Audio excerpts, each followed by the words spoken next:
Ya cuma wujudnya perempuan pakai seragam tapi nggak kelihatan kakinya. Itu saya lihat perempuan kayak sedang duduk di situ, bajunya putih-putih semua, rambutnya panjang nutupin muka. Itu dia ngegantung di situ. Dan itu saya pernah lihat posenya itu kayak dia tuh senyum. Jam 9 saya ada di lantai 3. Begitu turun tuh kayak ada suara orang nangis. Kita hidup berdampingan dengan makhluk tak kasat mata. Bersama saya, Dea, akan berbagi cerita.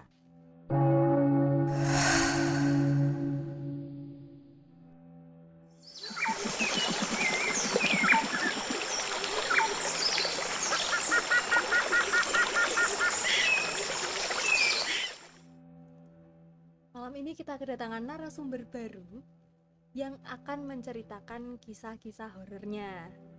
Selamat malam, Mas. Iya, selamat malam, Mbak.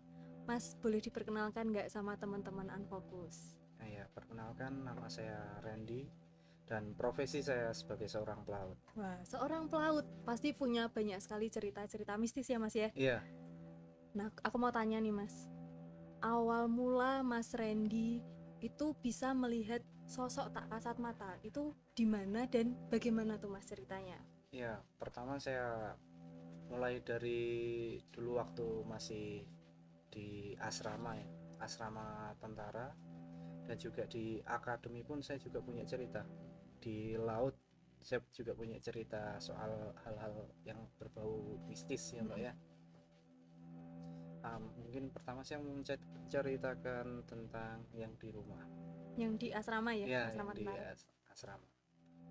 Itu dulu saya tinggal di asrama bekas lettingnya bapak saya. Nah, itu dia meninggal gantung diri. Di Iya, dalam asrama. iya, di dalam rumah itu, Mbak. Yang saya tempatin dia bunuh diri. Dan hampir ketika saya pindah di asrama tersebut, itu banyak kejadian mistis, Mbak. Mulai dari penampakan dan barang-barang yang di rumah itu sering pindah ke rumah sebelah. Kalau penampakannya Ya, itu wujudnya yang dilihat sama Mas Randy itu apa, Mas? lebih sering saya melihatnya pocong, Mbak. Pocong dan kuntilanak pun pernah. Itu ceritanya sekitar tahun 2004. Orang tua saya pulang bertugas dari Aceh itu. Nah, setelah pulang saya eh, malamnya ketika beristirahat, saya pikir itu bapak saya itu lewat di depan kamar saya. Ternyata kok lain. Saya pikir orang bersarung atau gimana, ternyata pocong lewat di depan kamar berkali-kali. Ada itu 3 kali lewat. Setelah itu berdiam diri di depan pintu kamar. Dia cuma diam aja. Tapi dia nggak ganggu ya, maksudnya Ya yang mungkin karena gini ya, Mbak. Dulu bapak saya tahu di situ bekasnya teman-temannya meninggal, itu sempat dipagerin, Mbak. Rumah dipagerin, cuma dia nggak bisa lewat dari pintu kamar. oh dipagerin dalam Ya, arti yang nggak kelihatan ya. ya, Oke, terus gimana, Mas? ya, kita cuma ini aja sih, Mbak. Apa, paginya itu saya tanya sama orang tua saya, Pak, tadi malam ini di depan kamar, berdiri di depan kamar. Enggak, tadi malam udah tidur. Dari situ saya udah berpikir, Mbak, apa kok bapak saya tidur sedangkan yang tadi malam yang pocong itu siapa, apa mirip pocong itu siapa. Saya pikir cuma nakut-nakutin aja. Nah, itu yang pengalaman yang pertama, Mbak. Hmm. Nah, yang kedua itu sering kejadian eh, yang tadi entah piring entah apa itu yang buat merebus air itu, Mbak, itu pindah ke rumah sebelah sedangkan rumah sebelahnya itu kosong. Oh, itu Tapi Mas Randy lihat nggak siapa yang mindahin barang-barangnya itu? Itu Wujudnya lihat. nggak pernah, kalau itu nggak pernah terlihat ya mbak ya, cuma desas-desusnya memang ibu saya itu pernah lihat kayak semacam orang tinggi besar, matanya merah. Hmm. Ya, memang kalau biasanya cerita di dalam asrama-asrama tentara itu ya, Ya, pasti kan bentuknya horor gitu ya Mas ya. ya, Pasti banyak banget cerita-cerita horor sih di situ. Nah, ngomong-ngomong soal yang bunuh diri tadi Mas, ya. pernah nggak didatengin sama sosoknya yang bunuh diri sendiri? Kalau sosoknya mungkin saya perkiraan pocong itu eh, temannya bapak saya sering Oh. menampakkan. Terus saya dulu pernah iseng-iseng apa, nulis-nulis di jendela mbak, Mm-mm. nulis-nulis jendela. Tapi suatu apa, kok saya nulisnya di depan jendela, yang tertulis itu di belakang jendela. Jadi kayak tintanya itu dia ngelewatin jendela gitu loh mbak, apa di lapisan belakang Nembus kacanya. gitu ya. Iya. Nah begitu saya sadar, saya ulangin lagi nggak bisa. Wow, saya merinding baru cerita pertama teman-teman. Ya, Terus Mas, ada lagi nggak nih yang di asrama? Atau cuman itu aja? kalau di asrama mungkin dulu pernah kejadian tank yang pernah jatuh ke jurang mbak. Mm-mm. Nah tank pernah jatuh ke jurang itu 2 atau 3 hari setelah kejadian itu, di rumahnya almarhum itu cuma selisih 3 blok aja, bukan 3 blok, 3 nomor gitu. Mm. Nah dari situ setiap malam itu anjingnya menggonggong mbak, tapi menggonggongnya itu di depan pintu. Mm-mm. Nah, situ kadang kelihatan yang meninggal itu sering duduk-duduk di depan depan ada sofanya gitu. Pernah kejadian juga, ini pengalaman ibu saya, lewat di depan rumahnya tiba-tiba motornya mogok, nggak mau di starter sama sekali. Setelah jalan berapa meter dituntun, itu jalan sekitar 10 meter baru dihidupin lagi, bisa lagi mbak. Wow, wow. Kejadian tanknya itu waktu jatuh tuh kira-kira tahun berapa ya Mas? Itu sekitar 2002 atau 2001 itu mbak. Waktu Ya. kejadian ibunya Mas Randy itu di tahun yang sama Iya juga. di tahun yang sama, dan itu setelah meninggal tanknya pun juga kadang sering jalan-jalan sendiri. Oh iya? Iya, Oh, sering padahal keluar-keluar bau anyir, terus kayak ada darahnya gitu. Noda darah itu apa, paginya itu dibersihin, malamnya balik lagi. masih ninggal gitu ya di situ. Iya, Padahal tanknya itu kalau setahu saya ya iya, itu jarang banget jalan kan kalau iya, waktu event-event tertentu dia iya. jalan. cuma cuma setelah kejadian itu, ya tanknya itu kayak nggak boleh apa, jarang orang megang lagi gitu mbak. Tetap Masih. beroperasi, Mm. cuma dia yang apa, udah nggak ini, dikurangin porsinya ya. Nah, terus nih, Mas, kalau yang di akademi, Ya, nah, itu ceritanya gimana, Mas? nah itu saya di suatu akademi pelayaran mbak ya. Saya dulu waktu bersekolah itu pernah suatu kejadian, saya kuliah malam itu sekitar kita selesai jam 9. Jam 9 saya ada di lantai 3. Begitu turun tuh kayak ada suara orang nangis. Cewek. Ya cewek, itu dari eh, salah satu toilet di lantai 3. Saya cari-cari nggak ada. Saya balik lagi ke kelas itu, saya kayak lihat teman saya, teman, tapi kok kayak nggak mau ngadep, wajahnya itu nggak mau ngadep ke saya. Saya panggil-panggil kok belum pulang. Setelah saya colek dia baru mau nengok gitu, itu mukanya rata mbak. Oh, Iya, bukan manusia. bukan, ternyata bukan. Kalau di akademi pelayaran, itu ada nggak sih yang cewek? Oh banyak juga Oh, sih. banyak yang Iya cewek. banyak juga.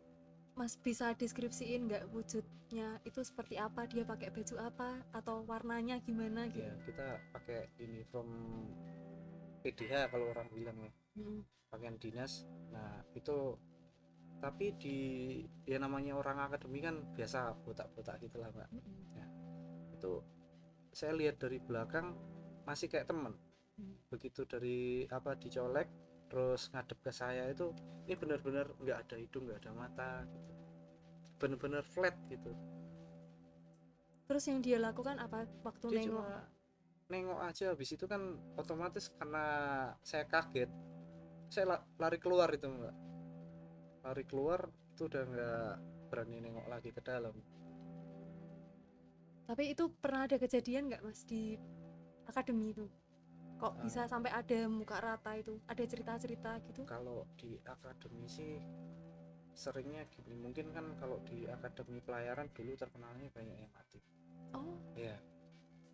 Nah karena itu mungkin ini ya, ya yang lama-lama itu ngumpul di situ. Kalau dulu kan nggak kesorot mbak, nggak kayak sekarang sekolah pelayaran, oh, makanya sekarang dikurangi. mati di dalam gedung itu atau? Ya itulah mati pelatihan istilahnya. Oke. Iya. Terus ada kejadian lagi nggak mas? Ya itu pernah di akademi itu setiap jam 6 sore itu di lapangannya itu nggak boleh lari. Padahal kalau kita setiap masuk lapangan kita mau ke kelas mana kita harus berlari, tapi di setiap jam 6 itu pantangannya nggak boleh berlari. Kenapa itu mas? Saya pernah itu mbak, karena buru-buru sih sebenarnya nggak boleh berlari di lapangan. Saya melewatin Mako, kalau di sana Mako itu markas komando. Oke. Nah, lari nengok nengok ke Mako, di situ ada orang pakai pakaian pakaian dinas, tapi dari telinga itu keluar darah semua, mukanya itu kayak muka ancur gitu loh mbak, Mm-mm. maghrib maghrib itu. Terus Saya yang dia juga, lakukan apa tuh mas? dia cuma ngeliatin saya aja dari apa, dari Mako saya mungkin sekitar jarak 5 meter itu dia ada di dalam Mako Hmm. sambil ngeliatin saya. Cuman diem aja gitu Iya ya? diem, saya mikirnya itu pertama, ini orang kok jam segini masih di dalam gitu, Hmm. udah jam-jam istirahat nggak ada kegiatan orang masih di dalam. Tapi kok dari saya lihat dari awalnya telinga itu kayak keluar hitam-hitam, mungkin karena agak agak gelap nggak Mm-mm. kelihatan, tapi lama-lama kok kayak lain, begitu lihat mukanya berdarah semua gitu. Terus dia udah berdiri aja di situ mas atau ngilang atau gimana gitu? Kalau ngilang nggak, saya cuma begitu ngelewatin, saya sempat jalan sebentar, saya lanjutin lagi soalnya itu saya ngejar apa barang yang ketinggalan juga. Pakai seragam itu juga? Iya pakai seragam. Wow, tapi nggak terulik ya dia siapa dan Enggak, kenapa gitu? enggak. Itu kalau di kampus saya sering sih kejadiannya, apa entah kita lagi ada inaugurasi ada panggung, itu kebanyakan banyak orang lihat, kayak orang itu rame di situ, padahal ya cuma kita kita aja, tapi kayak dia pakai, orang banyak itu seragamnya itu seragam seragam lama, bayaran lama. Oh, gitu. Ada lagi di dalam akademi? Di akademi mungkin di tangga beda gedung itu sering ada penampakan perempuan, Wujudnya? tapi ya cuma wujudnya perempuan pakai seragam tapi nggak kelihatan kakinya, kayak ngambang gitu. Hmm. Wah, kayaknya di dalam akademi itu banyak banget cerita-cerita ya, banyak penampakan-penampakan dan kenapa kok pasti dia pakai seragam gitu ya? Ya mungkin kayak kita nakut-nakutin aja mbak, nakut-nakutin, oh saya eksis loh di sini, apa sebelum kalian tuh saya ada gitu. Tapi teman-temannya Mas Randy ada yang pernah lihat wujud yang sama ndak? Atau cuman Mas Randy aja? Kalau wujud yang sama mungkin perempuan, Mm-mm. perempuan yang di tangga itu sama ada kayak kuntilanak yang di saya bilang lantai 3 gedung itu, Mm-mm. dia sering menampakkan diri. Wow, saya merinding banget. Nah, ini nih yang dinanti-nanti. Kita kan hidupnya di darat ya, Mas. Iya, Jadi kalau kayak wujud kuntilanak, iya, wujud bentuk pocong, kita pun juga di sini sering melihat wujud itu. iya. Nah, kalau di laut itu yang pernah Mas Randy lihat itu gimana aja, Mas? Kalau di laut mungkin awal dulu saya masih kadet. Mm-mm. Kadet itu kayak kita magang gitu loh, kalau Mm-mm. di kuliah biasa. Nah, di suatu malam itu di daerah Kepulauan Riau, saya malam-malam itu dapat perintah untuk buang ini, apa, ada buang inilah kayak sambat, cuma kita ada berapa mil dari laut yang eh, jarak jarak 25 mil dari laut. Mm-mm. Itu malam-malam jam 11 saya buang di dekat akomodasi. Nah, itu kan kita kan dari akomodasi sama di depan itu ada sekitar jarak 90 meter. Nah, di 90 meter itu di depan ada namanya boulder buat tambatan tali. Mm-mm. Itu saya lihat perempuan kayak sedang duduk di situ, bajunya putih-putih semua, rambutnya panjang nutupin muka. Itu saya kaget. Jadi sampah yang harusnya nggak boleh kebuang itu kelempar gitu. Mm-mm. Wujudnya hampir sama berarti ya, Mas, sama yang di darat atau itu Iya, bawaan? eh, kalau saya bilang kayaknya hampir mirip kayak kuntilanak yang di ini. Dia cuma diem kayak goyang-goyangin kaki, goyang badan gitu. Wow, ada yang lihat nggak, Mas, selain Mas Randy? Kalau yang lihat sih hampir jam setiap hari jam 6 itu di kapal ada kren, Mbak. Apa tuh? Kren itu yang buat mindahin muatan, mindahin barang dari kapal ke darat atau yang sebaliknya. Nah, itu setiap jam 6 pasti ada orang yang lihat ini, perempuan kayak ngegantung di kren itu. Jadi dia apa ya? Jadi di situ kayak ada tali dari inilah, dari Kayak tambang kawat-kawat gitu ya? tapi Oh, kawat. besar. Iya. Heeh. Itu dia ngegantung di situ. Dan itu saya pernah lihat posenya itu kayak dia tuh senyum. Rusak. Bentuk mukanya Kalau rusak.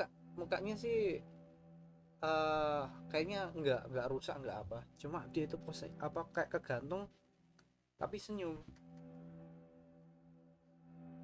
Warnanya Eh, Kayak pada umumnya perempuan baju putih itu ya, rambut panjang tapi matanya itu kayak ngeliatin kita. terus dia ngapain tuh di situ?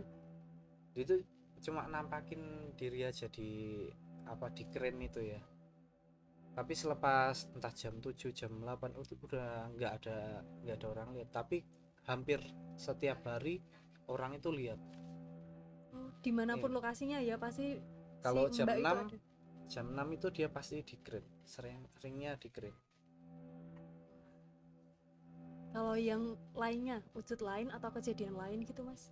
Kalau kejadian lain, saya saat itu sedang bekerja saya bagian mesin di atas kapal. Nah, itu setiap ini apa ada kerusakan itu pasti ada didudukin sama sesuatu lah, Mbak. Jadi ada orang apa kru kapal itu lihat kok ada yang duduk di atas mesin ini, besoknya pasti rusak. Oh, Nih, nah yang duduk itu wujudnya seperti apa? kayak laki-laki ya, Hmm. laki-laki, tapi saya lihatnya kayak orang normal gitu, pakai baju kerja wear pack orange itu, tapi nggak pernah lihat ke apa ke orangnya, itu nggak pernah. Dia kayak membelakangi, duduk Hmm. membelakangi, seringnya seperti itu. Nggak lama setelah dilihat orang, satu hari, entah itu pasti ada trouble engine. Atau mungkin ada yang pernah mati di situ atau gimana? Ada Kalau cerita-cerita enggak, Mas? cerita seperti itu saya kurang paham namanya. Saya dulu praktek di kapal tua ya. Oh. Iya. Terus ada kejadian lagi di Mm-mm. waktu kita kerja ngerjain engine itu kan ada di atas, kita di lantai bawah itu Mbak, Mm-mm. lantai dasar. Di lantai kedua itu ada kayak semacam control room, Mm-mm. engine control room. Nah di situ kayak kelihatan ada kaca gitu, kacanya itu tembus ke panel-panel. Nah dan di situ sering kelihatan laki-laki kayak bule tapi membelakangi belakang, lihat ke panelnya itu. Mm-mm. Nah, tapi dia pakai wear pack Mm-mm. tapi kelihatan kayak berdarah-darah. Oh, Pakai wear pack, pakai helm, tapi wear packnya ini kayak kelihatan, biarpun warnanya orange tapi masih kelihatan ada noda-noda ada merah gitu. merah-merahnya ya. Iya. Saya agak tertarik kenapa kok hantu makhluk-makhluknya itu selalu pakai seragam seragam ya, seragam Iya. atau pakaian dinas gitu. Kalau misalnya kita masuk ke kapal gitu boleh nggak sih ngulik gitu?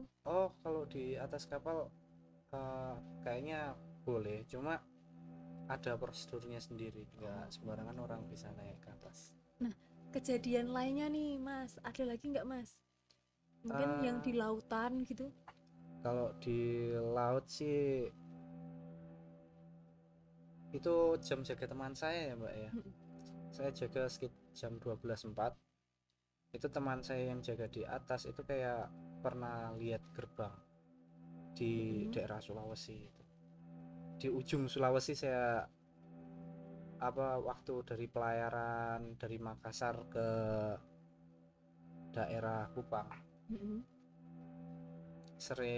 seringnya kayak ada di laut itu terang gitu. Gerbangnya itu bentuknya kayak gimana sih, Mas? Kalau boleh dideskripsiin. Kalau deskripsinya sih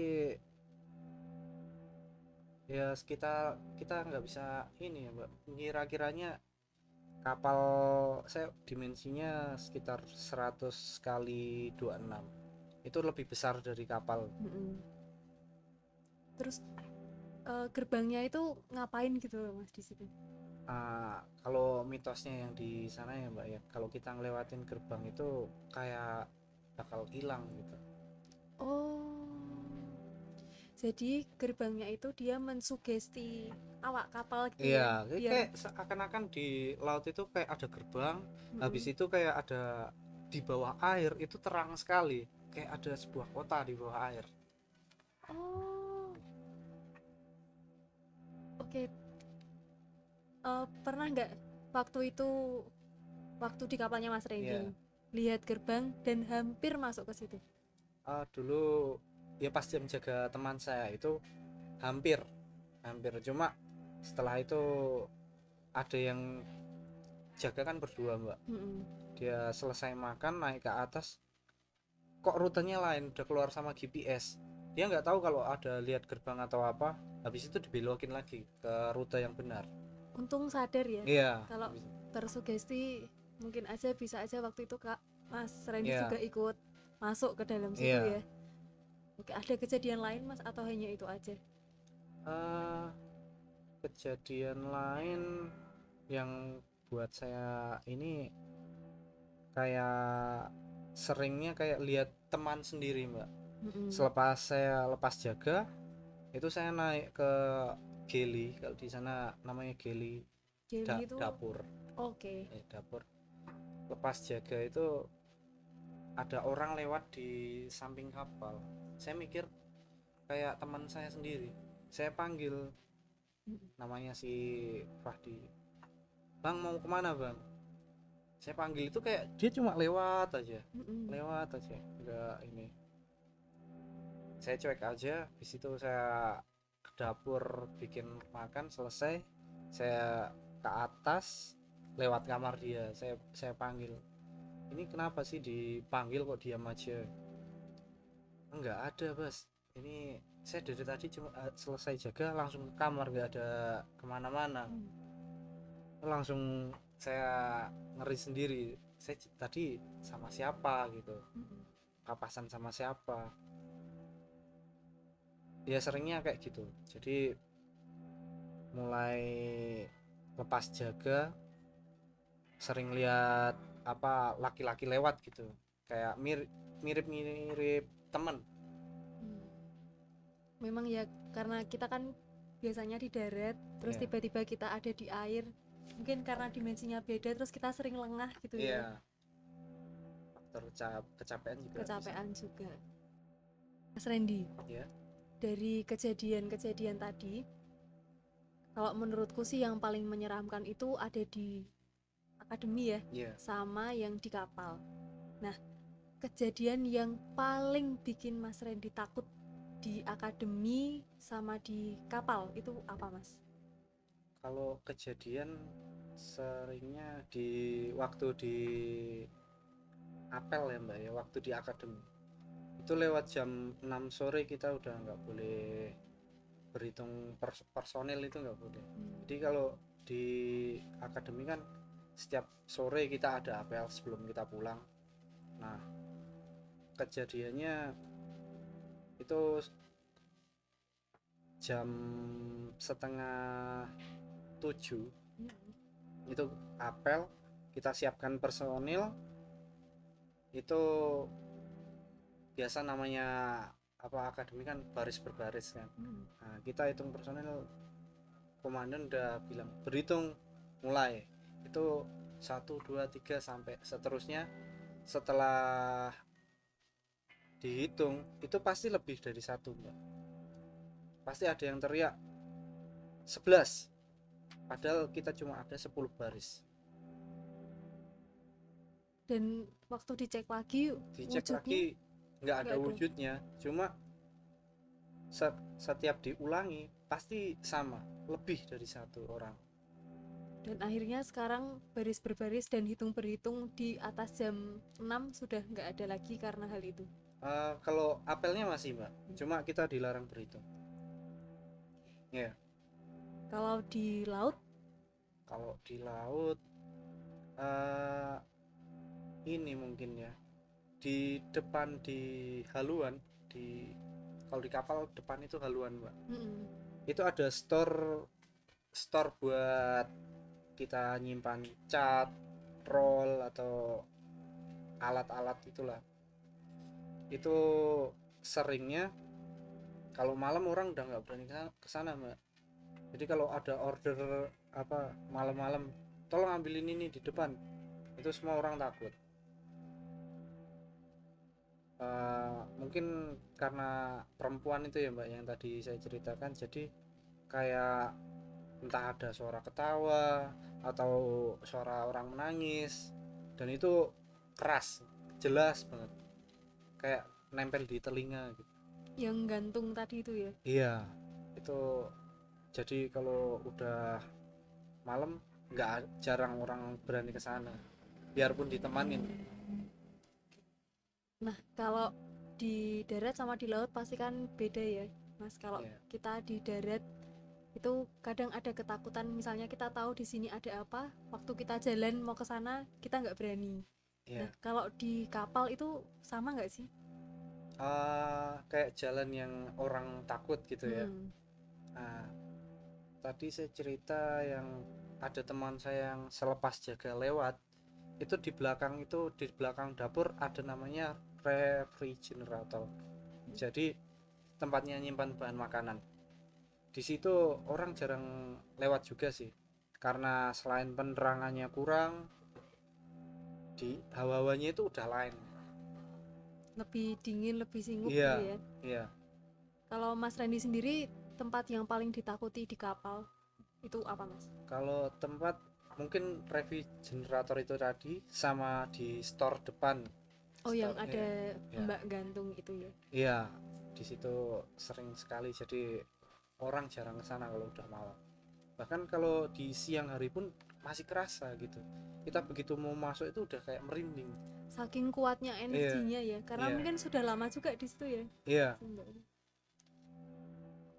Oke Mas Randy, terima kasih iya, sudah berbagi cerita dengan teman-teman di Unfocus. iya, Karena kita sendiri juga awam ya, gimana dunia di laut gitu ya.